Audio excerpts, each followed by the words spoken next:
All right.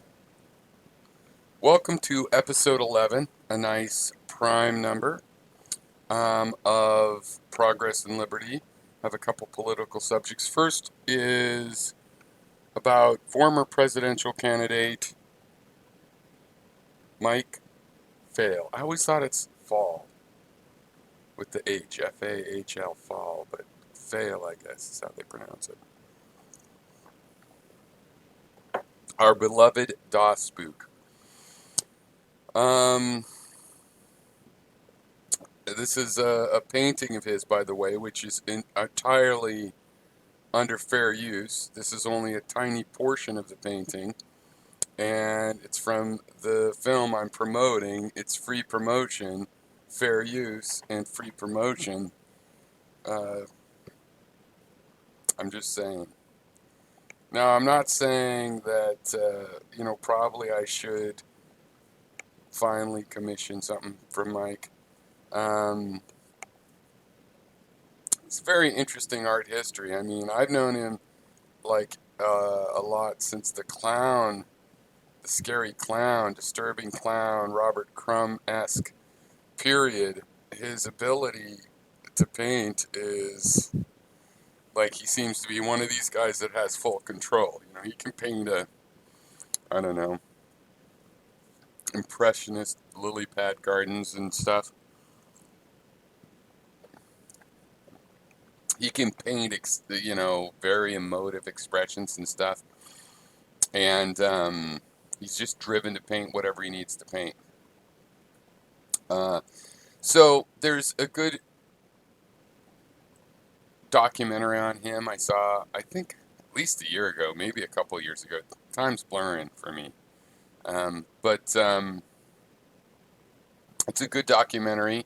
Just reposted it on his channel. I put a link below to both his version and the director's version.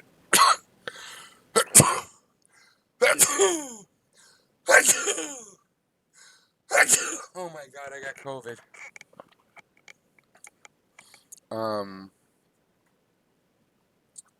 There was something else I was going to say about Mike, but I can't remember. I can't remember. Just watch the documentary. He ran for president. That's what makes it political. That's why, because I had this. Oh my god, I'm getting COVID.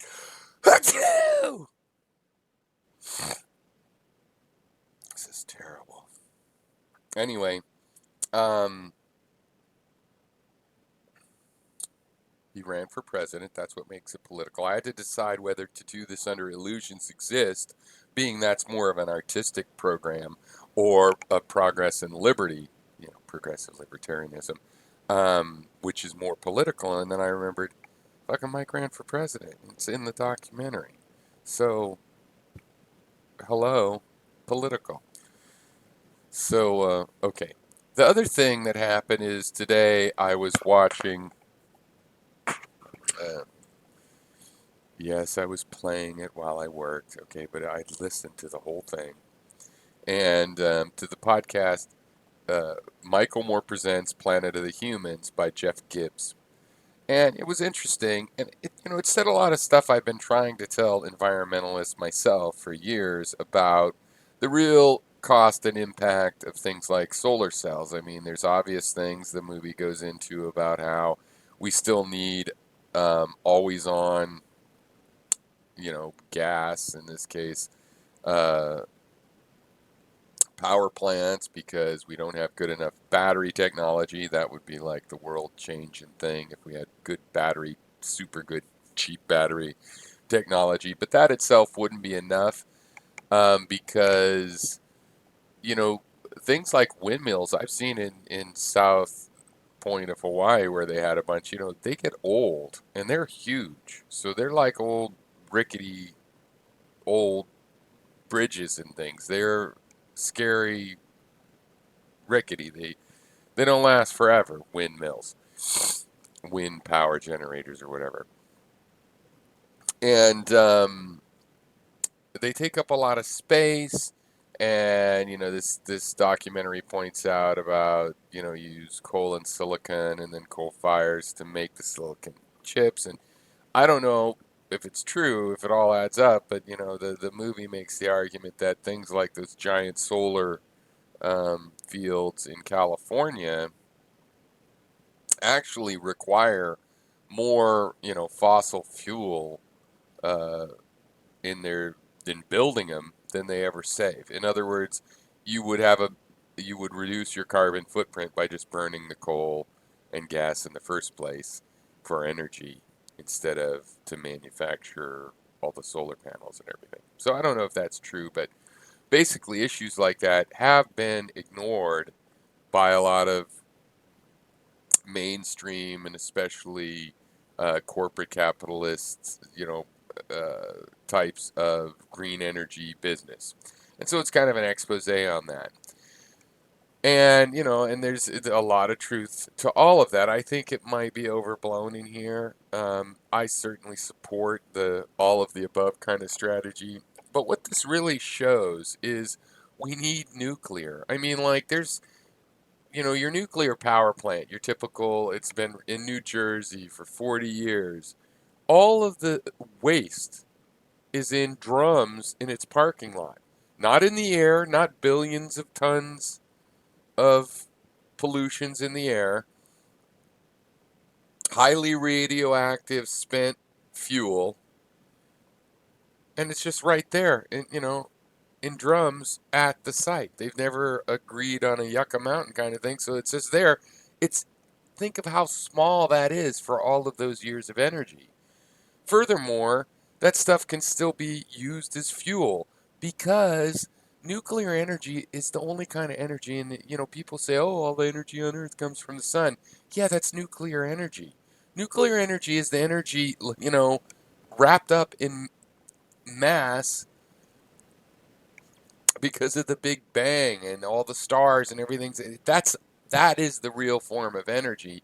There's millions or infinite of different ways of trying to get at that power, and we know successful ones, but there's so many different kinds of ways of getting and controlling and deriving that power.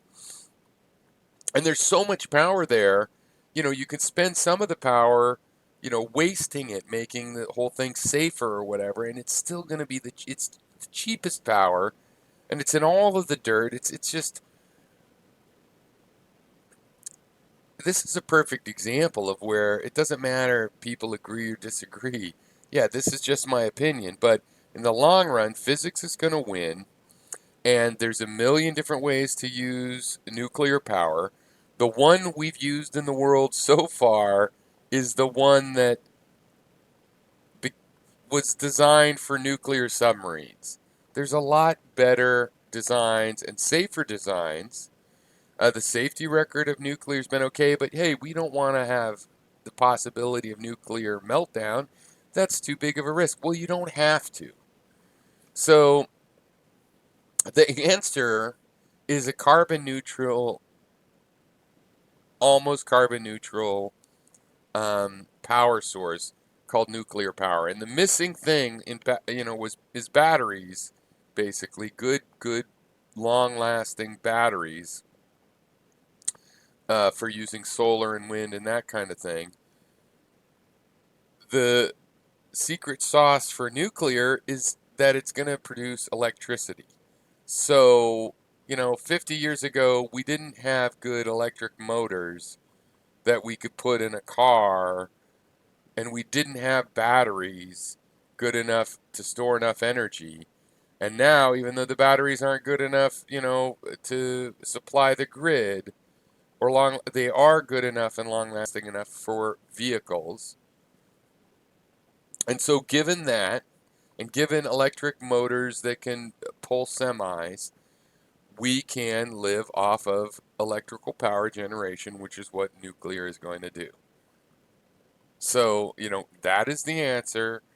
That's the mathematical and scientific and engineering answer to how are we going to get off of nuclear and coal. How are we going to get off coal, I mean, and the and gas.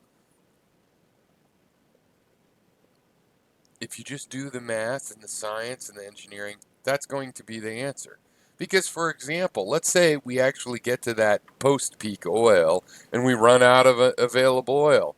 Well, what do you think we're going to do then? We're not going to use this infinite energy supply that we have. Yeah, there's this infinite, almost free energy, and it can be done safely.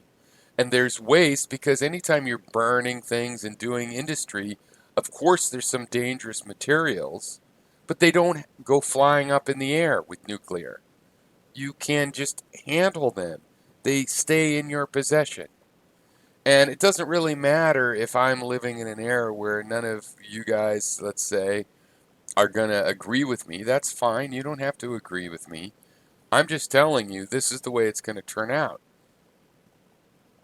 right? Because this is the free available energy of within all of known physics,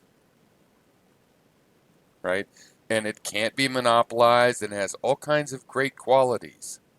So I think that's what's going to happen. And this movie really should have been all about, hey, why we need to make safe nuclear, whatever. Okay, so that's the two topics. Check out there's links to this on YouTube. It was just released for free, and there's also a couple links to documentary on our good philosophical friend Mike Fahl. I always Mike Fahl, no? But yeah, you should watch it and look at this whole painting here. This is pretty amazing. Okay, all right. Have fun. Stay safe. Be good.